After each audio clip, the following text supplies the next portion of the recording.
اللہ نیت دیکھتا ہے۔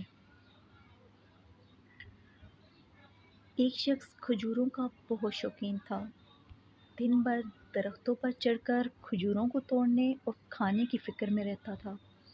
ایک مرتبہ اسے کافی اونچا اور بڑا درخت دکھائی دیا۔ اس پر کافی بڑے گچھے بھی لگے ہوئے تھے۔ اندھے کو کیا چاہیے، دو آنکھیں، اسے من کی مراد مل گئی۔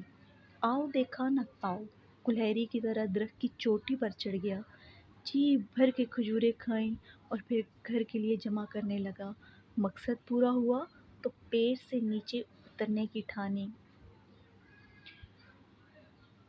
لیکن یہ کیا، جیسے ہی نیچے نظر کی، ہوش باختہ ہو گیا۔ پیشانی پر پسینے کی بوندیں نظر آنے لگیں، ہاتھ پیر تھر تھرانے لگے۔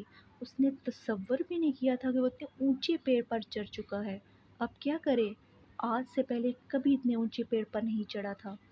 یا خدا میری حفاظت کر، مجھے خیریت سے نیچے اتار دے۔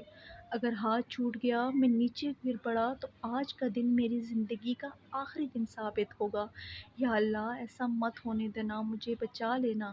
میں خیریت سے نیچے پہنچ گیا تو پورے 5 روپے کی نیاز پیش کروں گا، یہ میرا وعدہ ہے۔ اس وعدے نے اس میں ہمت پیدا کی اور وہ دھیرے دھیرے نیچے اترنے کی کوشش کرنے لگا۔ دوری پار کی تو ہوش قابو میں آئے، دل کی دھڑکن میں اضافہ ہوا، پیشانی کا پسینہ خشک ہونے لگا۔ اب اس نے پھر زمین پر نظر ڈالی جو کافی نزدیک آ گئی تھی۔ اس نے اپنے دل میں سوچا، میں ایسے ہی مرا جا رہا تھا، یہ کوئی اتنے زیادہ خطرے کی بات تو تھی نہیں کہ 2 روپے کی کھجوریں کھا کر 5 روپے کی نیاز کا وعدہ کر لیا جاتا۔ برابر والی بات پر عمل کر لیتے ہیں، 2 روپے ٹھیک رہیں گے۔ اگر خیریت سے نیچے اتر گئے تو 2 روپے کی نیاز پیش کر دیں گے، یہ وعدہ رہا۔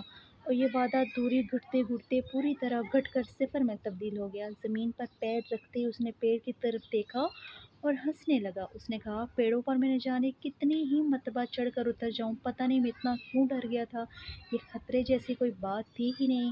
اور پھر ہاتھ صاف کرتے ہوئے آگے بڑھ گیا۔ نیاز سے بے نیاز تو وہ ہو ہی چکا تھا۔ ہم میں سے اکثر لوگوں کا یہی حال ہے، جب کوئی مصیبت پڑتی ہے تو بہت سی عاجزی انکساری سے اللہ کو پکارنے لگ جاتے ہیں، اور جب مصیبت ختم ہو جاتی ہے تو پھر اللہ کو بھلا دیتے ہیں۔ جس اللہ کو مصیبت میں یاد کرتے ہیں، اگر خوشی میں بھی اسے یاد کر لیں تو کیا ہی اچھا ہو۔